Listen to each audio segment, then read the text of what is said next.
የምታዩት ይሰዋል። ባይሰዋ እንኳን 70 እና 80 ዓመት ኑሮ ይሞታል። ግን እያንዳንዱ ሰው ምን ጥሎ ይለፍ? በዚህ ዘመን ያለ አማራ፣ በዚህ ዘመን ያለ ትውልድ ለዚህ ህዝብ ታሪክ ፊት ምን አሻራ አሳርፎ ይለፍ ነው የትግሉ ማሰሪያ አንቀጽ። ምን ጥለን እንለፍ?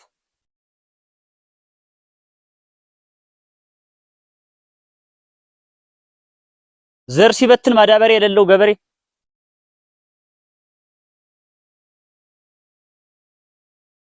ጤፍ አምርቶ ነጭ አምርቶ ጥቁር የሚበላ ገበሬ፣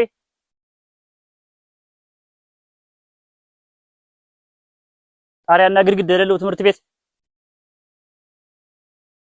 ብዙ ነው የተጎዳ ነው ቢዘረዘር። የምናቃነው ደግሞ ብዙ ነው። ከእያንዳንዳችን ቤት ነው የሚጀምር። ስናሸንፍ ከእያንዳንዳችን ቤት ነው የሚጀምር። ምን መሰረተው መንግስት ይሄ ነው ውጤቱ። ስለዚህ በታሪክ ፊት የተሰራውን ገድል ጠብቃችሁ ለታሪክ ማስረከብ አለባችሁ። ጠብቀን ለታሪክ ማስረከብ አለብን። ሰውነንና ሁላችንም ሀዘን ላይ ነን። ከዚህ ሀዘን ወጥተን ግን ወደማይቀረው ትልቁ ተጋድሎ መሸጋገር አለብን። በመጨረሻ ሁለት ነገር ላስታውሳችሁ። አንድ መሪ ፍጠሩ። መሪ የሚባለውን ፍጠሩት።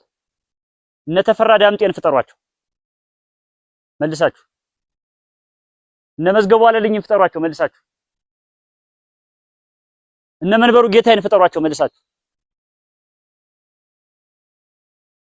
ሁለት መስዋዕትነታቸውን ጠብቁ። ትግሉን አደራቸውን ጠብቁ። አስቀጥሉ። ለሌላው ነገር እኛ አለን። እኛ እንወጣዋለን። ሌላውን 24 ሰዓት 7 ቀን እኛ አለን ከእናንተ ጋር በማንኛውም ሁኔታ ውስጥ ምንም ቢፈጠር ምን እኛ አለን።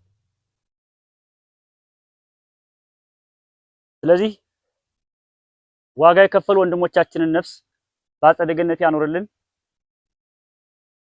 ፈጣሪ ረድቶን፣ የአማራ አምላክ ረድቶን፣ የተጨፈጨፉ ንጹሃን አምላክ ረድቶን፣ ዋጋ የከፈሉ ወንድሞቻችን አምላክ ረድቶን አደራቸውን ትግላቸውን ጠብቀን ለማሻገር አሸናፊ ሆኖ ለመገኘት ያብቃን። እግዚአብሔር ይስጥልን። አመሰግናለሁ።